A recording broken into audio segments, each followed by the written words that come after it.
Wait a minute. Remember us? You were the guy that didn't want to be our love and friendship.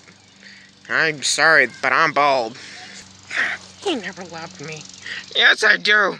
Just, I can't move. I'm a scarecrow. Whatever.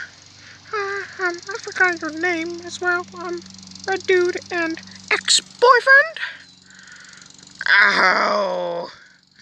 Oh, my name's Mario, and I'm looking for a perfect camping spot. A perfect camping spot, huh? That's a shame that you had made it all that way, too.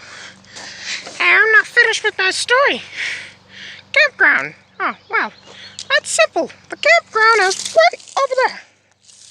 Oh, you can move? I guess I can. I'm free. I'm free. Well, I'm glad you're happy, lady. Bye.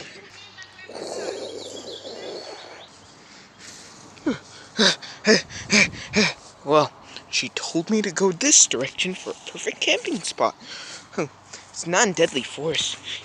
It's miles away from Deadly Forest, I bet. Woo! Yep. Let's go and see now what the new camping ground looks like. What? Oh, mate. Oh, hey, Mario. It's about time you changed your mind.